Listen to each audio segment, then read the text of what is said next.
Hi Geeks, எப்படி இருக்கீங்க? So இந்த வருஷம் முடிஞ்சாச்சு அண்ட் இன்னொரு வருஷமும் வரப்போகுது.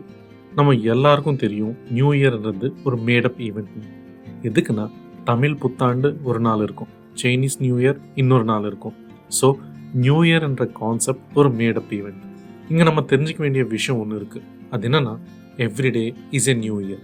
அப்படின்னா ஒரு நாள் ஆயிடுச்சு, இன்றைக்கி முடிஞ்சாச்சு, நெக்ஸ்ட் டே நமக்கு ஒரு புது ஆப்பர்ச்சுனிட்டியை கொண்டு வரும். ஸோ 2023 கம்ப்ளீட் ஆனாலும் நம்ம கற்றுக்கிட்ட விஷயங்களை எடுத்துக்கிட்டு அது புது வருஷத்தில் ஃபாலோ பண்ணணும். எபிக்டீட்டஸ் ஒரு வார்த்தை சொன்னார். அது என்னென்னா ரீஎக்ஸாமின், ரீஓரியன்ட் அண்ட் ரீஸ்டார்ட். இன்றைக்கி உங்களை நீங்கள் இந்த கேள்வியை கேட்டுக்கோங்க.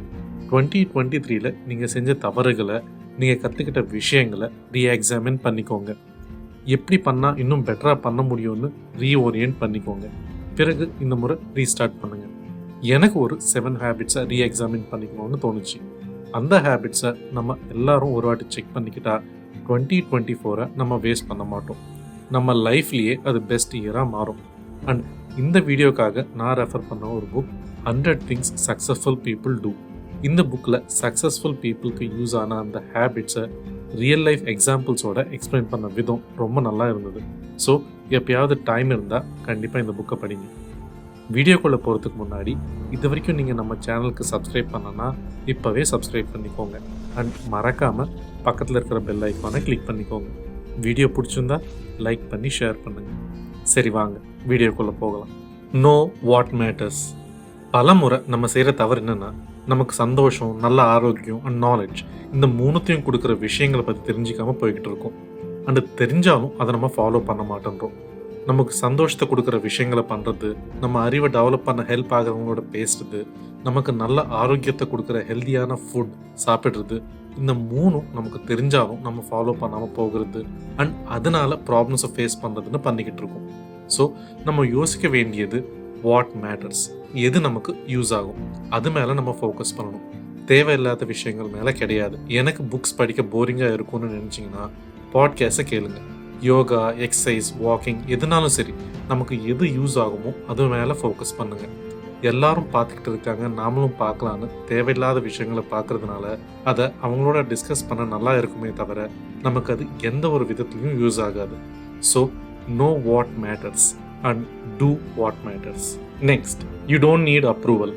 ஒரு வேலை செஞ்சு சக்ஸஸ் ஆன பிறகு நம்மளை எல்லாரும் புகழுவாங்க, நம்மளை எல்லா விதத்துலையும் அப்ரிஷியேட் பண்ணுவாங்க. அப்போ ரொம்ப நல்லா இருக்கும் அப்படின்னு திரும்ப திரும்ப அப்ரிஷியேட் பண்ணிக்கிட்டே இருக்க மாட்டாங்க. அண்ட் எப்போ அது நமக்கு குறைஞ்சிடுமோ நம்ம வேலை செய்கிற மோட்டிவேஷன் கூட குறைஞ்சிடும். உதாரணத்துக்கு, ஒரு சின்ன பையனுக்கு ப்ரோக்ரஸ் ரிப்போர்ட்டில் எப்பெல்லாம் வெரி குட்னு வருதோ அப்போ ஹாப்பியாக இருப்பான். அண்ட் அது எப்போ வராதோ தென் அவன் டல் ஆகிடுவான். அதே விதமாக தான் நாமளும் பண்ணிக்கிட்டு இருக்கோம். அண்ட் இந்த மாதிரியான எக்ஸ்டர்னல் வேலிடேஷன் நமக்கு நல்லதை விட கெடுதல் தான் பண்ணிக்கிட்டு இருக்கு. எதுக்குன்னா, நமக்கு அப்ரிஷியேஷன்ஸ் வரலன்னா வேலை செய்கிற மோட்டிவேஷனை இழந்துக்கிட்டு இருக்கோம். ஸ்லோவாக அந்த வேலையை செய்ய இன்ட்ரெஸ்ட் இல்லாமல் போகுது. லைஃப்பில் நெக்ஸ்ட் லெவலுக்கு போகணும்னா அடுத்தவங்களுடைய வேலிடேஷன்ஸை நம்ம கன்சிடர் பண்ணால் நிறுத்திடணும். அண்ட் சுத்தமாக அதை கண்டுக்கிறது நிறுத்திடணும். அடுத்தவங்க அப்ரிஷியேட் பண்ணால் ஹாப்பி, பட் அதே நேரத்தில் அப்ரிஷியேஷன் கிடைக்கலன்னா நோ வரி, மூவ் அஹெட். உங்களை நீங்கள் வேலிடேட் பண்ணிக்கோங்க, அடுத்தவங்க கிடையாது. நமக்குள்ளே இருக்கிற ஃப்ளாஸ், தவறுகளை பாருங்கள், அது மேலே ஒர்க் பண்ணுங்கள். உங்கள் கோல் நீங்கள் ரீச் ஆகணும்னா உங்களை நீங்கள் அப்ரிஷியேட் பண்ணிக்கோங்க அண்ட் உங்களை நீங்கள் வேலிடேட் பண்ணிக்கோங்க, அடுத்தவங்க கிடையாது. டிஸ்கம்ஃபர்ட் இஸ் த வே. இது ரொம்ப ரொம்ப இம்பார்ட்டண்ட்டான விஷயம். டிஸ்கம்ஃபர்ட்னா நாட் கம்ஃபர்டபுள்னு. ஆனால் உங்கள் கேப்பபிலிட்டி என்னென்னு தெரியணுன்னா உங்களுடைய கம்ஃபர்ட் ஜோன்லேருந்து வெளியே வந்து டிஸ்கம்ஃபர்ட்குள்ளே வரணும். நம்ம வேலையில் நம்ம கம்ஃபர்டபுளாக இருக்கிறதுனால புதுசாக ஏதாச்சும் ட்ரை பண்ணணும்னா கொஞ்சம் அன்கம்ஃபர்ட்டாக ஃபீல் பண்ணுவோம். ஆனால் அந்த டிஸ்கம்ஃபர்ட்டை ஏற்றுக்கலைன்னா நெக்ஸ்ட் ஸ்டெப் ஆஃப் லைஃப்குள்ளே நம்ம போக மாட்டோம். ஸோ நம்ம ஜாப் பண்ணிக்கிட்டு இருக்கோம், பிஸ்னஸ் பண்ண டைம் இல்லைன்னு நினச்சிக்கிட்டு இருக்காம டைமை எப்படி அலாட் பண்ணிக்கலான்னு பார்க்கணும். நிறைய பேர் சொல்லிக்கிட்டு இருப்பாங்க, லைஃப் ஃபுல்லாக வேலை செஞ்சுக்கிட்டு இருக்கு, நம்ம ரோபோட் மாதிரி மாறிக்கிட்டு இருக்கோன்னு. ஆனால் அது உண்மை இல்லை. இங்கே நம்ம ட்ரை பண்ணுறது நம்மளுடைய ஸ்டாண்டர்டை டெவலப் பண்ணிக்க ட்ரை பண்ணிக்கிட்டு இருக்கோம். நிறைய யூத் பார்ட்டி பண்ணிக்கிறதுல சந்தோஷத்தை தேடிப்பாங்க, அது அந்த டைமுக்கு நல்லா இருக்கும். அண்ட் அதே விதமாக ஒரு ஏஜ் வந்த பிறகு நம்மளுடைய சாய்ஸஸ் டிஃப்ரெண்ட்டாக இருக்கும். அண்ட் அது அப்படி தான் இருக்கணும். நம்ம இன்றைக்கி எடுக்கிற டெசிஷன்ஸ் நம்மளுடைய ஃப்யூச்சரை டிசைட் பண்ணோம். இன்றைக்கி நம்ம டிஸ்கம்ஃபர்ட்டை ஓன் பண்ணிக்கிட்டா நாளைக்கு நம்ம லைஃப்க்கு கம்ஃபர்ட் கிடைக்கும். எல்லாரும் கஷ்டப்பட முடியாது, கரெக்டு தான். ஆனால் நீ கஷ்டப்பட முடியும்னு நீ நம்பினா டைம் வேஸ்ட் பண்ண அவசியம் இருக்காது. டிஸ்கம்ஃபர்ட் இஸ் த வேன்ற உண்மையை தெரிஞ்சுப்போம். Become resilient. ரெசிலியன்ட்னா எதுனாலும் தாங்கிக்கிற மனப்பக்குவம், தோல்வியை ஏற்றுக்காம திரும்ப ட்ரை பண்ணுற சுவாவம். ஒரு மனுஷனோட கீ டு சக்ஸஸ் இந்த ரெசிலியன்ட். ஒருத்தர் தோல்வி அடைஞ்சாலும் திரும்ப எழுந்து நின்று தைரியமாக போகிறது தான் இந்த ரெசிலியன்ட். இது ரொம்ப இம்பார்ட்டன்ட். வாழ்க்கையில் தோல்விகள் இருக்கும், மாற்றங்கள் வரும், கஷ்டங்களை ஃபேஸ் பண்ண வேண்டியதாக இருக்கும். ஆனால் இதை எல்லாத்தையும் ஓவர் கம் பண்ணி திரும்ப வர்றது தான் ரெசிலியன்ட். எப்போவுமே தோல்வியை பார்க்காம இருக்கிறது பெரிய விஷயம் கிடையாது.